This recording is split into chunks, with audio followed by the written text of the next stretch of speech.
Good morning students.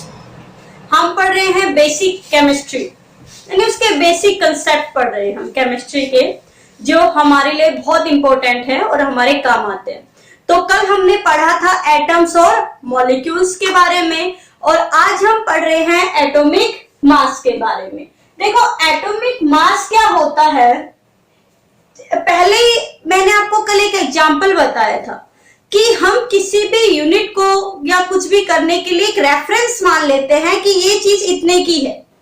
भाई कल आपको बताया था कि जैसे एक सिलेंडर है प्लेटिनम का, यूएसए में रखा हुआ है, उस सिलेंडर का जो मास है वो मान लिया हमने 1 kg।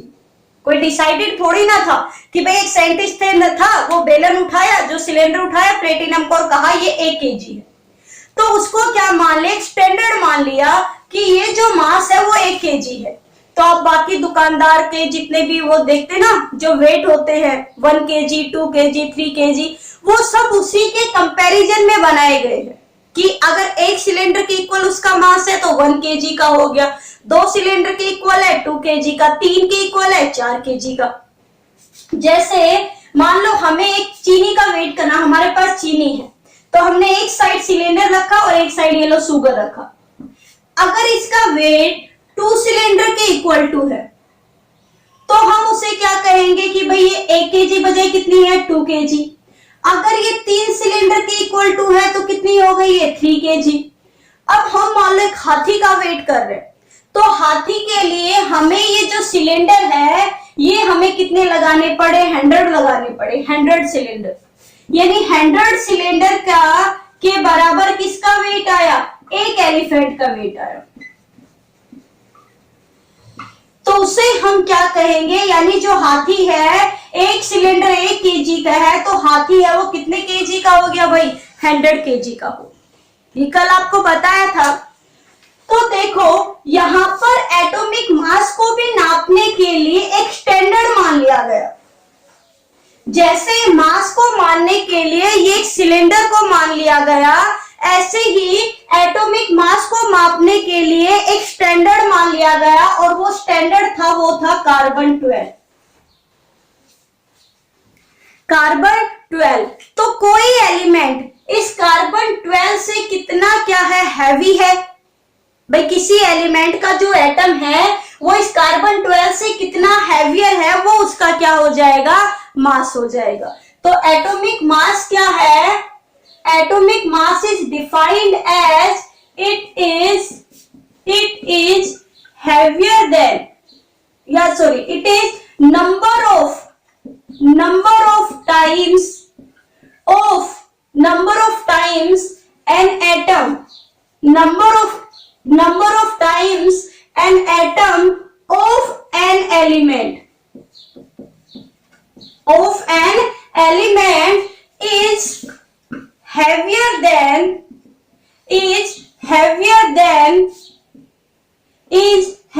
than the atom of element carbon 12।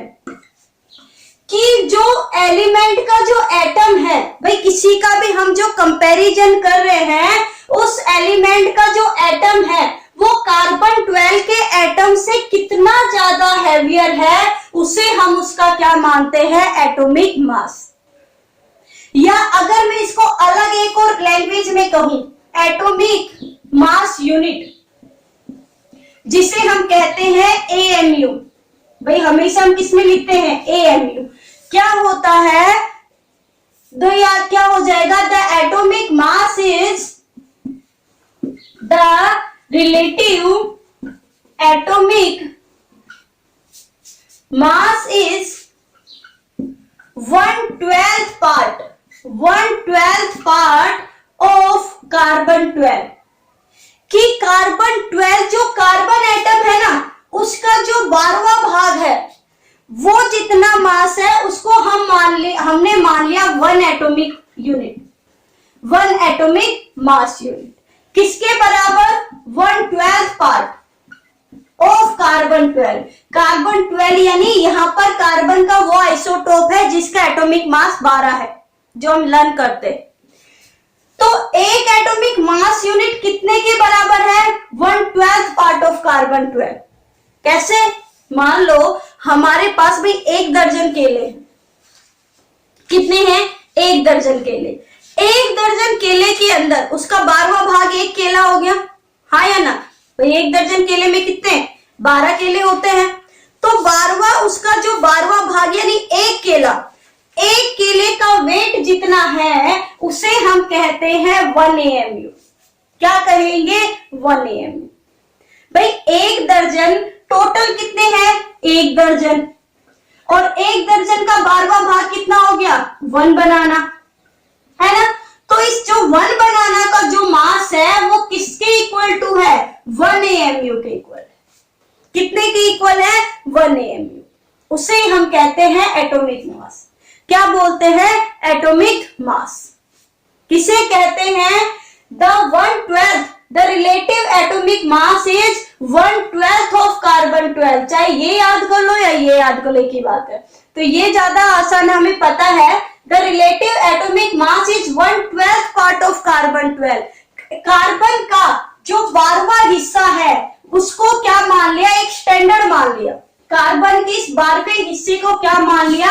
एक स्टैंडर्ड मान लिया कि हम जो भी कंपैरिजन करेंगे वो इससे कंपैरिजन करेंगे। हम जो भी कंपैरिजन करेंगे वो किससे करेंगे? कार्बन के 12वें भाग से करेंगे। कार्बन के 12वें भाग से जो जितना ज्यादा हैवी होगा या उसके बराबर होगा वो उसका क्या होगा? Atomic mass. कितना एटॉमिक मास? 1 AMU। ठीक है, जैसे आपको एग्जांपल में भी बता दिया कि 1 डजन है, भाई ये n है, कि 1 डजन है, उसका 12वां हिस्सा क्या हो जाएगा? 1 बनाना, 1 केला। तो 1 केले को हम क्या मान लेते हैं यहाँ पर? 1 AMU। भाई मैंने मान लिया 1 dozen is equal to the carbon 12, कि 1 दर्जन किसके बराबर है? कार्बन 12 के बराबर, यानी 1 कार्बन के बराबर।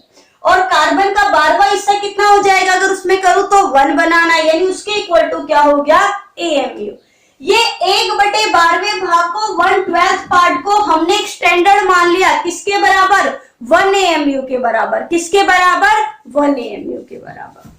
तो 1 एटॉमिक मास कितना हो गया? 1/12 पार्ट ऑफ कार्बन 12। जैसे समझाने के लिए कि मान लो हाइड्रोजन से हमने कंपैरिजन किया। किससे किया? हाइड्रोजन से। तो हाइड्रोजन देखा इससे इक्वल था। हाइड्रोजन का जो मास है वो 1/12 पार्ट के 1/12 पार्ट ऑफ कार्बन 12, कार्बन का जो 12वां भाग था उसके बराबर था। तो हाइड्रोजन का मास कितना हो गया भाई? 1 AMU। हीलियम का जब देखा तो देखा कि हीलियम का मास इससे कैसा था? दुगना था। इसके वेट से कितना था? दुगना था, यानी उसका मास कितना हो गया? 2 AMU, क्योंकि वो इससे कैसा था? दुगना। 2 टाइम्स था 1/12 पार्ट ऑफ कार्बन 12 का। काट मत देना, ये 1/12 पार्ट है उसका। ठीक है, वो इससे कितना था? 2 टाइम्स स्ट्रॉन्गर था। जब इसका मास कंपैरिजन किया गया नाइट्रोजन से, तो नाइट्रोजन है वो इससे 14 टाइम्स ज्यादा था। भाई नाइट्रोजन का जो मास था वो 1/12वें भाग से कितना ज्यादा था? 14 गुना ज्यादा था। तो नाइट्रोजन का मास कितना आ गया? 14 AMU। ठीक है, जब ऑक्सीजन का किया गया तो उसका मास इससे 16 टाइम्स ज्यादा था। तो उसे हमने कितना मान लिया? 16 मान लिया। कितना मान लिया उसे हमने? 16 मान लिया। तो कंपैरिजन एटॉमिक मास क्या होता है? 1/12 ऑफ कार्बन 12। यानी अगर किसी का मास कितना ज्यादा है कार्बन के 12th पार्ट से, उसे हम क्या बोलेंगे? Atomic mass. क्या बोलेंगे? Atomic mass.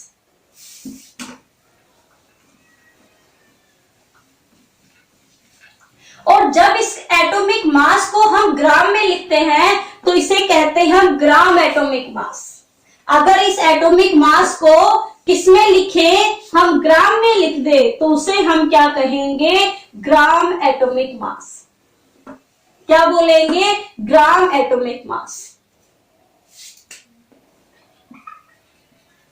Gram atomic mass. भाई जो हम AMU लिख रहे थे, अगर एटॉमिक मास को किसमें लिखे, if atomic mass is expressed in gram, अगर एटॉमिक मास को हम ग्राम में लिख दे तो उसे क्या कहेंगे, ग्राम एटॉमिक मास। जैसे हाइड्रोजन का मास है 1 AMU की जगह 1 ग्राम लिख दे, हीलियम को कितना लिख दे, 4 ग्राम लिख दे, ठीक है। ऑक्सीजन को कितना लिख दे, 16 ग्राम। तो जब इस मास को हम ग्राम में एक्सप्रेस करते हैं तो उसे हम क्या बोलते हैं, ग्राम एटॉमिक मास। क्या कहते हैं उसे हम, ग्राम एटॉमिक मास। और अब बहुत इंपॉर्टेंट टॉपिक भाई, मॉलिक्यूलर मास, ये आपको निकालना आना चाहिए। मॉलिक्यूलर मास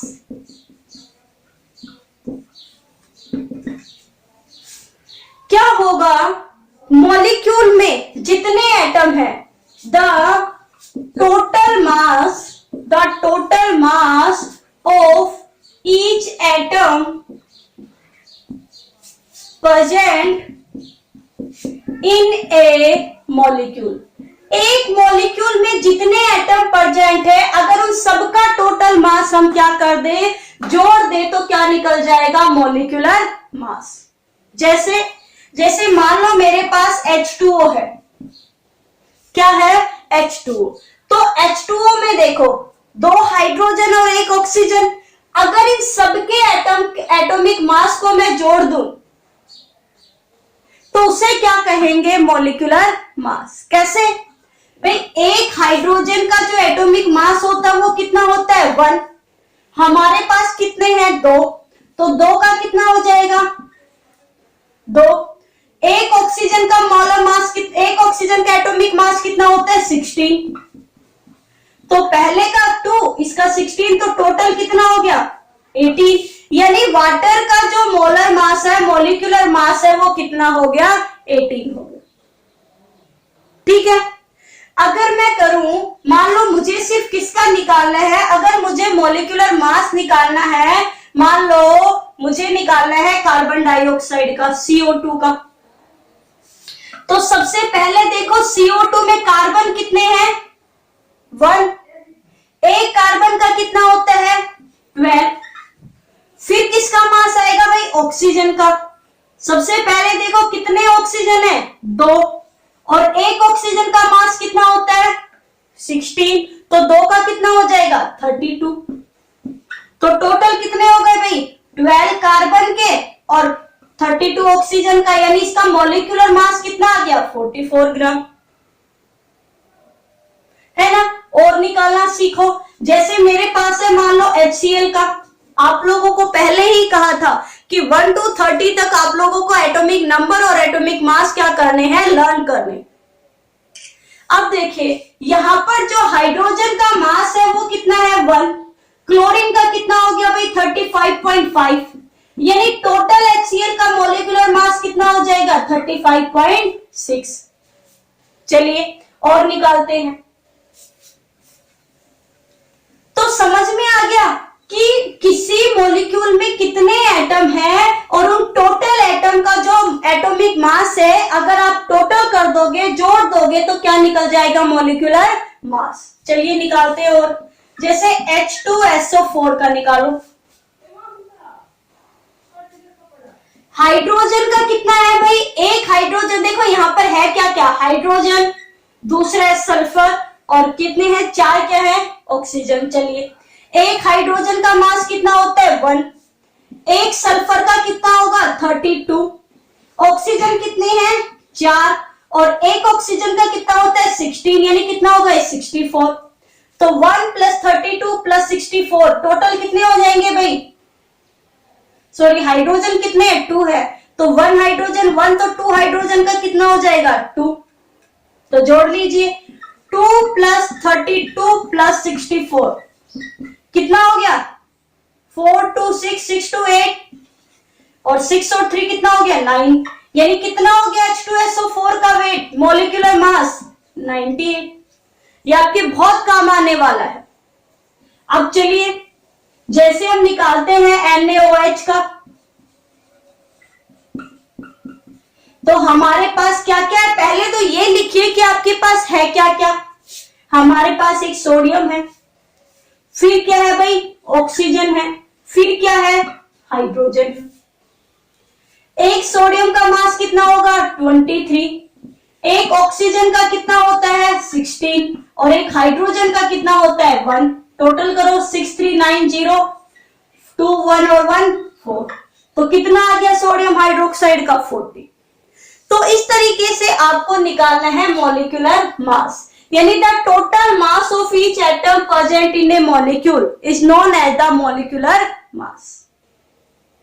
ठीक है, और जब इस मॉलिक्यूलर मास को ग्राम में लिखेंगे तो लिख सकते हैं ग्राम मॉलिक्यूलर मास। ठीक है, तो इस तरीके से आपको निकालना है मॉलिक्यूलर मास, ये बहुत इंपॉर्टेंट है। चलिए मैं आपको कुछ एलिमेंट्स देती हूं जिनके आपको मॉलिक्यूलर मास इस कमेंट बॉक्स में लिखने हैं। जो जो वीडियो देखेगा सभी को लिखना है और सबको क्या करना है, लाइक करना है।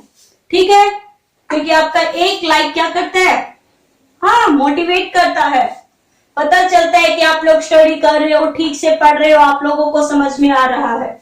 तो चलिए अब मैं कुछ एलिमेंट्स लिखती हूं जिनका आपको क्या निकालना है, मॉलिक्यूलर मास। लिखिए, फर्स्ट NaCl, सेकेंड लिखना है Na2SO4, थर्ड लिखना है आपको कैल्शियम हाइड्रोक्साइड, फोर्थ लिखना है आपको ग्लूकोज।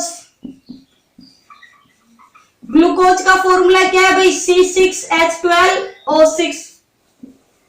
फिर आपको क्या लिखना है, आप लिखोगे उसके बाद कॉपर सल्फेट। फिर आपको मॉलिक्यूलर मास निकालना है पोटेशियम क्लोराइड का। फिर आपको मॉलिक्यूलर मास निकालना है, और किसका निकालोगे आप, कैल्शियम सल्फेट का। और किसका निकालोगे भाई, कैल्शियम क्लोराइड CaCl2 का। और ग्लूकोज लिख दिया C6H12O6। वाटर मॉलिक्यूल का दोबारा निकाल लो, आपको निकालना है, एक बार खुद से निकाल के देखना है।